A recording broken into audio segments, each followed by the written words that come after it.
అందరికీ హరి ఓం. మన పెద్దలు సంస్కృత భాషను నేర్పించడానికి ఎన్నో విధాలను అనుసరించారు. అందులో ఒకానొక విధానం చమత్కార శ్లోకాలు. నిత్య జీవితంలో ఒక సన్నివేశాన్ని తీసుకొని దాన్ని చమత్కారంగా శ్లోక రూపంలో మనకు అందించి హాస్యంతో పాటుగా భాషను మనకు నేర్పించేవాళ్ళు. అలాంటి ఒకానొక శ్లోకం ఈరోజు మనం తెలుసుకుందాం. ఈ శ్లోకానికి నేపథ్యం ఏంటంటే, కొత్తగా పెళ్ళైనటువంటి వ్యక్తి అంటే కొత్త అల్లుడు మామగారింటికి వెళ్ళినప్పుడు జరిగినటువంటి సన్నివేశాన్ని శ్లోక రూపంగా, హాస్యంగా మనకు అందించారు. సన్నివేశం ఏంటంటే, అల్లుడు మామగారింటికి వెళ్ళాడు.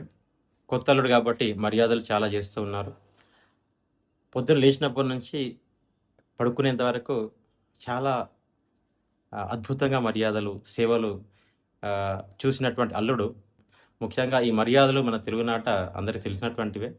ఈ సేవలకు, మర్యాదలకు పొంగిపోయినటువంటి అల్లుడు బయటికి వెళ్ళినప్పుడు ఒక బొగ్గు ముక్క కనిపిస్తే, ఆ బొగ్గు ముక్క తీసుకొని గోడ పైన ఒక వాక్యం రాస్తాడు. ఆ వాక్యం ఏంటంటే, శ్వశురగృహ నివాసః స్వర్గతుల్యో నరాణాం. ఏమంటున్నాడంటే, మామగారి ఇంట్లో ఉండడం అంటే స్వర్గంలో ఉన్నట్టే గదా! అనే అర్థంతో వచ్చేటట్టుగా ఆ వాక్యం రాస్తాడు. రాసి వెళ్ళిపోయాడు. కాసేపయిన తర్వాత పెద్దల్లుడొచ్చాడు. ఈయన అనుభవజ్ఞుడు.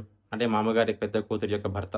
ఈ వాక్యం చదివి అర్థం చేసుకొని, తన మనసులో నవ్వుకొని, ఆ వాక్యం తర్వాత 3 వాక్యాలు రాసి శ్లోకాన్ని పూర్తి చేస్తాడు. అంటే ఒక్కో వాక్యాన్ని మనం సంస్కృతంలో పాదం అంటామనమాట. ముందు వ్యక్తి రాసినటువంటిది ఒక పాదం అయితే, తర్వాత వ్యక్తి రాసినటువంటి 3 పాదాలు అన్నీ కలిపి శ్లోకం అవుతుంది. నేను శ్లోకం చదువుతాను. తదుపరి అర్థం తెలుసుకుందాం. శ్వశురగృహ నివాసః స్వర్గతుల్యో నరాణాం యది వసతి దినాని త్రీణి పంచాథ సప్త మధుదధిఘృతధారా క్షీరసార ప్రవాహః తదుపరి దినమేకం పాదరక్షా ప్రహారః. మొదటి పాదం శ్వశురగృహ నివాసః స్వర్గతుల్యో నరాణాం. ఇది మనం ముందు చెప్పుకున్నాం. కొత్త అల్లుడు రాసినటువంటి వాక్యము. మామగారిల్లు అంటే స్వర్గంతో సమానమే అన్నట్టుగా. కానీ తర్వాత రెండో పాదం పెద్ద అల్లుడు, అనుభవజ్ఞుడైనటువంటి అల్లుడు రాసినటువంటి వాక్యం కదా! అందులో ఏముంటుందంటే, ఆయన అంటున్నాడు, కరెక్టే అయ్యా, మామగారిల్లు స్వర్గంతో సమానమే. కానీ ఎప్పుడు?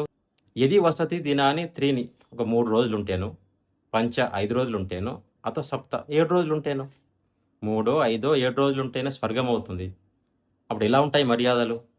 మధు తేనె, దధి పెరుగు, ఘృతధార నెయ్యి, క్షీరసార పాలు, ప్రవాహ పంచభక్ష పరమాణాలతో నీకు భోజనాలు, కావలసిన మర్యాదలను జరుగుతాయి. కానీ చివరి పాదం తదుపరి దినమేకం పాదరక్షా ప్రహారః. ఆ గడువు కంటే అదనంగా ఒక్కరోజు ఎక్కున్నావా, తదుపరి దినమేకం ఒక్కరోజు ఎక్కున్నావా, పాదరక్షా ప్రహారః. అవమానం జరుగుతుందయ్యా.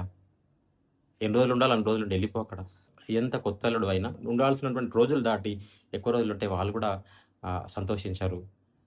అవమానం జరిగే అవకాశం ఉంది. ఏ విధంగా అవమానం జరగొచ్చు? భోజనంలో పదార్థాలు తగ్గొచ్చు, నీతో సరిగ్గా మాట్లాడకపోవచ్చు, నీ వైపు మొహమే చూపించకపోవచ్చు. తొందరగా బయటపడితే సంతోషంగా ఉంటావు.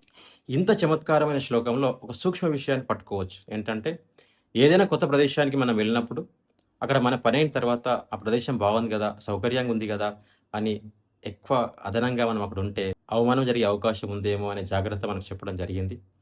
ఈ విధంగా ఈ చమత్కార శ్లోకాల ద్వారా పెద్దలు సంస్కృత భాషను మనకు నేర్పించే ప్రయత్నం చేశారు. ధన్యవాదాలు. హరి ఓం.